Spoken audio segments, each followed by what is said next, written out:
पुराने समय की बात है जब उत्तराखंड के ऊंचे ऊंचे पहाड़ों में बादल छाए रहते थे और गहरी गाढ़ गधेरों की धाराएं गर्जना करती। वहां की धरती पर एक रहस्यमयी शक्ति बसती थी।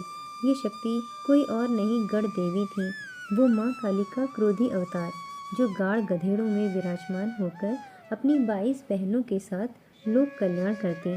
गढ़ देवी को गोलू देवता की धर्म बहन कहा जाता है और उनकी कथा इतनी गहरी और लंबी है कि जागर गाने वाले रात भर गाते हैं। ये कहानी शुरू होती है सिदुआ विदुआ रमोलो नामक एक महान तपस्वी से, जिन्होंने हिमालय की गोद में एक ऐसा महायज्ञ शुरू किया जो सारे लोगों को हिला देने वाला था। सिदुआ और विदुआ रमोलो दो भाई थे जो गढ़वाल के घने जंगलों में रहते थे।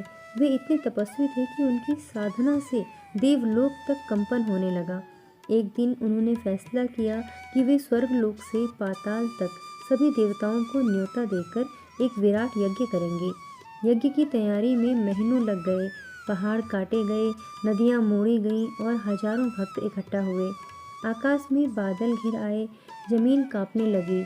यज्ञ की अग्नि प्रज्वलित हुई तो स्वर्ग के द्वार खुल गए। इंद्र, ब्रह्मा, विष्णु, शिव सभी देवता पधारे। लेकिन सबसे आकर्षक दृश्य तब आया जब 22 गढ़ देवियाँ इंद्रलोक से उतरीं।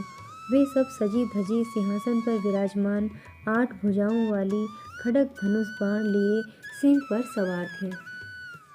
उनकी आंखें ज्वाला सी लग रही थीं और हंसी गर्जना सी गूंज रही थी।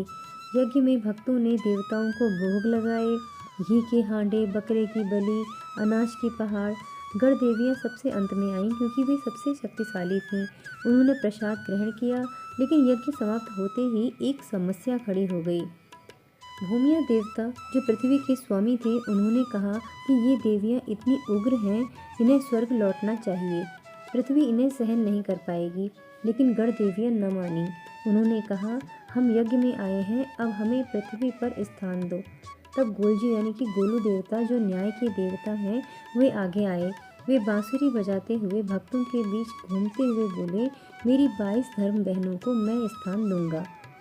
गोलू देवता ने पहली देवी को ऊंचे डाना पहाड़ पर बैठाया, दूसरी को घने जंगल में, तीसरी को नदी तट पर, लेकिन सबसे छोटी, सबसे उग्र गढ़ देवी को उन्होंने गहरी गाढ़ गधेरे में स्थापित किया। वो गधेरा इतना गहरा था कि उसकी थाह नापी नहीं जा सकती थी। देवी ने हंसते हुए कहा, यहाँ मैं रहूँगी गहरे की धाराओं में। जो मेरी भक्ति करेगा उसे रक्षा मिलेगी और जो अन्याय करेगा उसे मैं निगल जाऊंगी। तब से गढ़ देवी गाढ़ गधेड़ों की रक्षक बन गई। गोलू देवता उनके भाई बने और हर गांव में उनकी जोड़ी पूजी जाने लगी। लेकिन ये तो बस शुरुआत थी। असली कथा तो नागलोक की है, जहाँ गढ़ देवी का क्रोध भयानक रूप ले चुका था। कहते हैं कि यज्ञ के बाद गढ़ देवी पृथ्वी पर उतर आईं, लेकिन उनका स्वभाव इतना उग्र था कि वे गाँव में घुसने लगीं। रात के अंधेरों में वे घरों में प्रवेश करती, बच्चों को निगल जाती और फसलों को नष्ट कर देती। लोग चीखने लगे, देवी का प्रकोप है। राजा अभिमान, जो गढ़वाल का शासक था, उसने सुना तो वो सेना लेकर पहुंचा। लेकिन देवी की शक्ति के आगे सब नाकाम था। एक रात राजा ने सपने में देखा कि देवी कह रही है, मुझे रोकना चाहते हो तो गोरखनाथ को बुलाओ। राजा ने गोरखनाथ को तलाशा। गोरखनाथ नाथ संप्रदाय के महान योगी थे, जिनके पास बहुत सारी सिद्धियां थीं। वे हिमालय में धूनी जलाते घूमते थे। गोरखनाथ पहुँचे तो गढ़ देवी ने उनसे युद्ध छेड़ दिया। पहाड़ हिल गए, नदियाँ उफान पर आ गईं। गोरखनाथ ने अपनी योग शक्ति से देवी को एक विशाल गड्ढे में बंद कर दिया। लेकिन देवी चिल्लाई, मुझे मार डालो लेकिन बंद ना करो। तब गोरखनाथ बोले, तुम्हें 12 महीने नागलोक भेजता हूँ, वहाँ शांत हो जाओ। एक अभिमंत्रित पत्थर से गड्ढा उसने बंद किया गया और देवी नागलोक चली गई। नागलोक में शेषनाग का राज्य था। वहाँ ठंडी गुफाएं, चमकते रत्न, लेकिन अंधेरा गहरा। गढ़ देवी ने 12 महीने कठोर तपस्या की। नागदेव ने उन्हें देखा तो भयभीत हो गया। तुम कौन हो? उसने पूछा। तब देवी बोली, मैं गढ़ वाली गधेरे की रक्षक हूँ। नागराज ने उन्हें शरण दी, लेकिन देवी का क्रोध शांत नहीं हुआ। वे नागलोक की गुफाओं में घूमती रहीं, सर्पों को चुनौती देती रहीं। 12 महीने पूरे होते ही गोरखनाथ लौट आए। उन्होंने पत्थर उठाया, देवी मुक्त हुई। लेकिन शर्त उन्होंने यह रखी कि अब बिना कारण तुम किसी को हानि नहीं पहुंचाओगी, मुझे अपना धर्म भाई मानोगी। देवी हंसी, तथास्तु नाथ पंथी मेरे भाई। तब से गणदेवी नाथ संप्रदाय की रक्षक बनी। लेकिन कथा यही न थमी। त्रेता युग की एक और गाथा है, जब रावण लंका का राजा था। रावण ने हिमालय पर आक्रमण किया। उसके राक्षस सिपाही पहाड़ तोड़ने लगे, गधेरों को काटने लगे। गणदेवी क्रोधित हुई। वे सिंह पर सवार हो लंका पहुंची। राक्षसों का संहार शुरू हो गया। एक एक राक्षस देवी के खड्ग से कटता गया। रावण ने सुना तो मंदोदरी के साथ भयभीत हो गया। रावण ने गणदेवी को प्रसन्न करने के लिए 12 वर्ष की घड़ियाल पहनाई। घड़ियाल इतना विशाल था कि पहाड़ भर सकता। देवी ने कहा, मैं तेरी बहन बन जाऊंगी, बशर्ते तू अन्याय मत करना। रावण ने वचन दिया। देवी शांत हुई, तीर्थ स्नान करने लगी।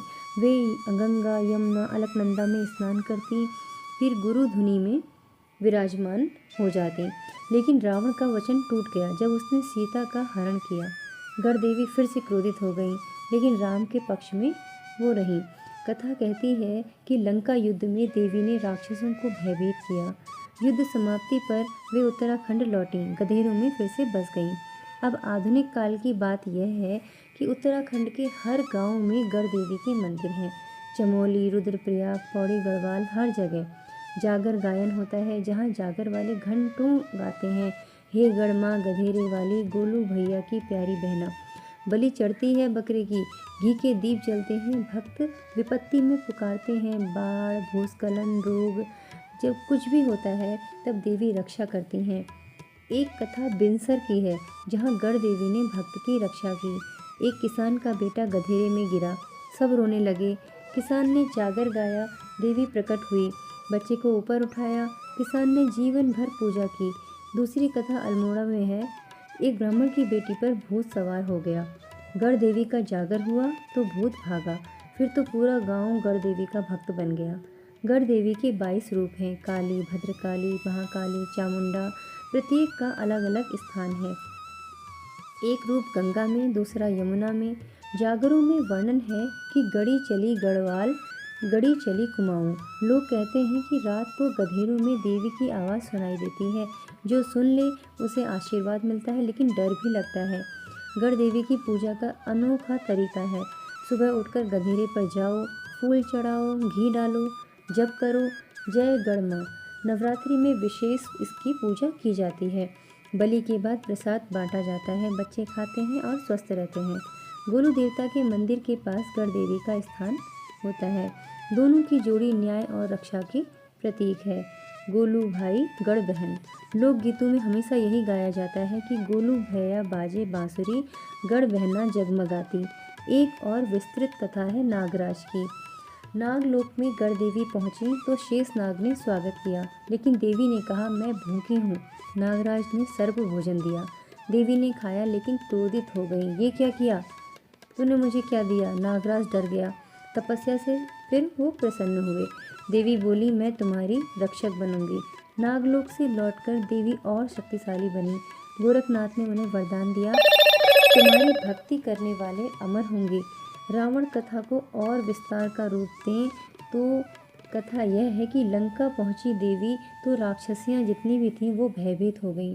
मंदोदरी ने पूजा की और रावण ने सोना चढ़ाया, लेकिन देवी ने कहा, अन्याय बंद कर। रावण ने वचन दिया।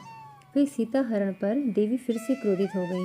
विभीषण ने जागर गाया, देवी प्रकट हुई और उन्होंने रावण को चेतावनी दी और राम को आशीर्वाद दिया। युद्ध में कुंभकर्ण कटा तो फिर देवी अट्टहास करके हंसी। मेघनाथ मरा तो नाची। अंत में लंका जल गई और देवी उत्तराखंड लौटी। आज भी बद्रीनाथ, केदारनाथ यात्रा में गढ़ देवी की पूजा होती है। यात्री गधेरों पर रुकते प्रार्थना करते हैं। बाढ़ में देवी उन्हें बचाती है। 2013 की केदारनाथ त्रासदी में कईयों ने कहा, गढ़ देवी ने रक्षा की है। तो जागर कलाकार आज भी उनकी इस श्रेष्ठता को जीवंत रखते हैं। एक जागर तो 4 घंटे लंबा चला। इसमें सारी कथाएं गढ़ देवी और गोलू देवता की थीं। तो गढ़ देवी सिर्फ देवी नहीं है, वो लोक संस्कृति में हर जगह विद्यमान है। बच्चे सुनते हैं, डरते हैं और सहम जाते हैं। माएँ लोरियाँ गाती हैं, पिता जागर सुनाते हैं तो गढ़ माँ की